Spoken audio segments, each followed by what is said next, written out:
Hi, this is Mr. Woodbury from College of the Sequoias, and this video is for my Math 21 students. We're working in section 13.1, and we're covering Anova, or Analysis of Variance. All the data can be found in the Woodbury Math 21 StatCrunch group under section 13.1. Anova, or Analysis of Variance, is a test that's used to test for the equality of 3 or more population means. For example, the mean number of hours spent studying each week is the same for freshmen, sophomores, juniors, and seniors, 4 equal means. To identify this test, the claim will state that 3 or more means are all equal, and you must have 3 or more independent sets of numerical data. The test statistic is computed behind the scenes in StatCrunch by comparing the variance within each sample to the variance between the different samples. If the sample means have greater dispersion than the values within each sample, this indicates that the population means are not all equal to each other. So that's where the variance in analysis of variance comes from. We're comparing the variance within each group to the variance between the different groups. And a difference there could suggest that the means are not equal for the populations.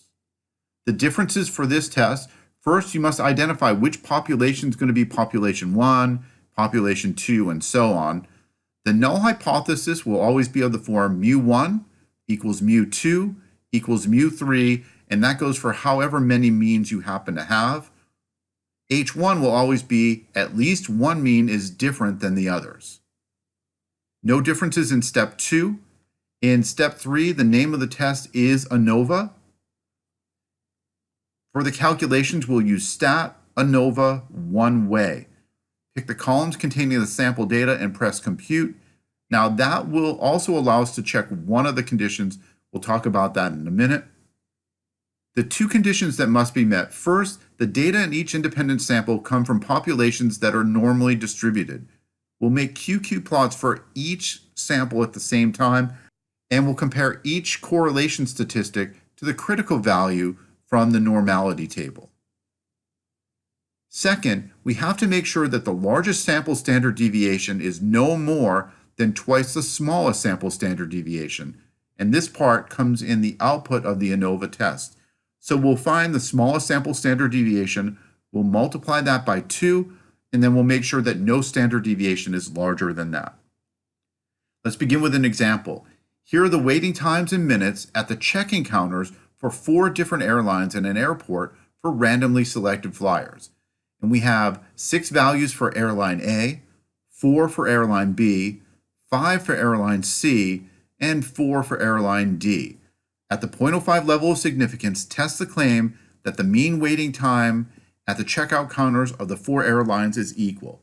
So we're talking about 4 means being equal. We have 4 sets of independent numerical data. This is Anova. Now a little bit about the conditions. Again, notice there's an N of 6 for airline A, 4 for airlines B and D, and 5 for airline C. When we make the QQ plot, or the normal probability plot, we'll be comparing the correlation statistic to values from this table. For airline A, sample size of 6, the critical value is 0.888. For the 2 samples of size 5, the critical value is 0.880. Now we have one sample size of 4. We'll use the one for 5 in its place, 0.880. Let's begin to write up the test. Mu A equals mu B equals mu C equals mu D. So here I've labeled population 1 as airline A, population 2 is airline B, and so on. You can also mark these on your paper right in the paragraph. Write a number 1 above A, a number 2 above B, and so on. H1 is that at least one mean is different from the others. And that sentence will complete the conclusion at the end of the problem, where we either will or will not have enough evidence to prove that at least one mean was different. The level of significance is 0.05, and the test looks like Anova, but we do have to check the conditions. Again, we're comparing the correlation statistics for A, B, C, and D in the QQ plot to 0.888, 0.880, 0.880, and 0.880. Then we'll make sure that the smallest sample standard deviation, when we double it, there's no standard deviation bigger than that. Let's go to StatCrunch. The data are in the first 4 columns labeled airline A, B, C, and D. First, we'll check that they're each normally distributed by pressing Graph, QQ plot, select those 4 columns, airline A, B, C, and D, and add the correlation statistic to the graphs. Press Compute. The first correlation statistic, 0.952, is above 0.888, so that's normally distributed. For the next one, 0.903 is above 0.880, so that's normally distributed. For the third, 0.966 is above 0.880. And finally, for the last, 0.955 is also above 0.880. All the samples come from populations normally distributed, so we can go on and attempt to do this Anova test. We still have to check the conditions regarding the standard deviation. To do the test, press Stat, Anova, one way.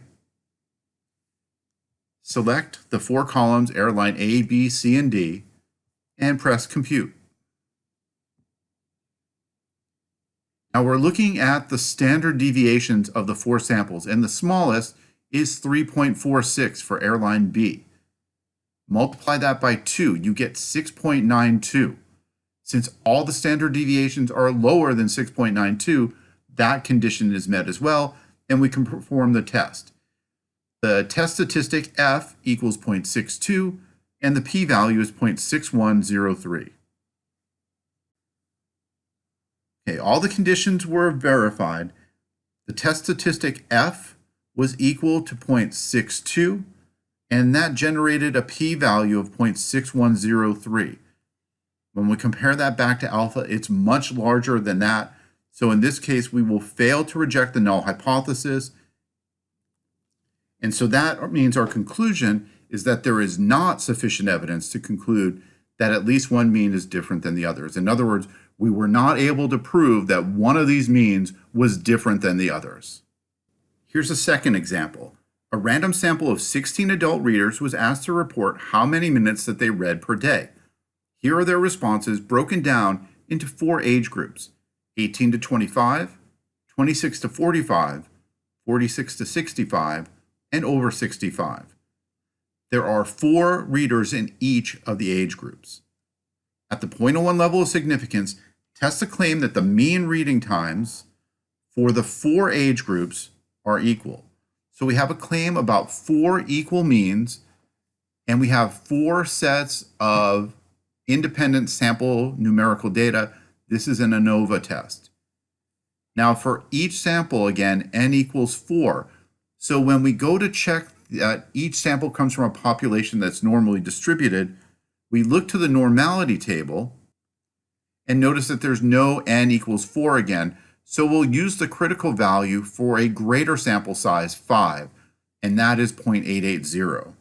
One more quick note, I'm going to let population 1 be the group that are 18 to 25, population 2, the group that are aged 26 to 45, population 3, the group that are aged 46 to 65, and finally population 4, those that are over 65.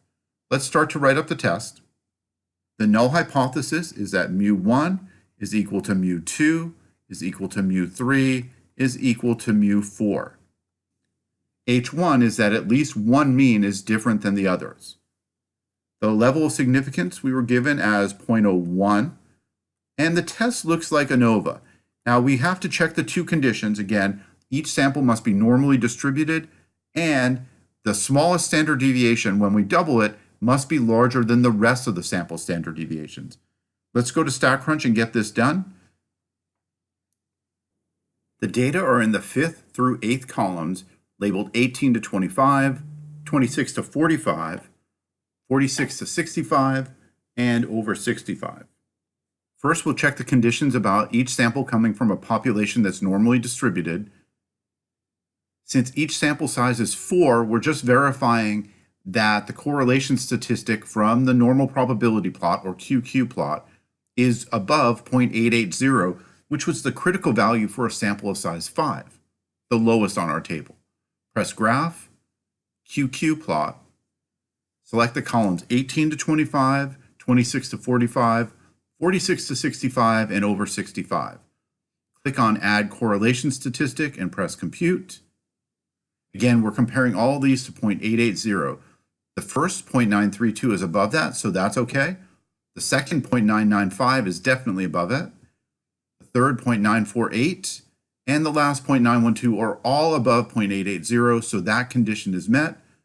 Next, let's go ahead and compute the test statistic. Press Stat, Anova, one way.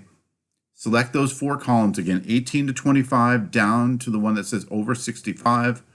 Press Compute. The smallest standard deviation is for the first group, and that's approximately 6.3. If we double that, we get 12.6, and the other standard deviations are all lower than that, so that condition is met as well. We can take the f-stat, 32.14, and the p-value, which is less than 0.0001, and bring that back to our test. Okay, we found that f, the test statistic, was 32.14, and the p-value was less than 0.0001, StatCrunch's smallest p-value. That is less than 0.01, and that means that we're going to reject the null hypothesis here. That means that there is sufficient evidence to conclude that H1 is true. In other words, that at least one mean is different than the others. So we were able to prove that at least one mean is different than the others. Now, this test doesn't tell us which mean or means are different, just that they're not all the same.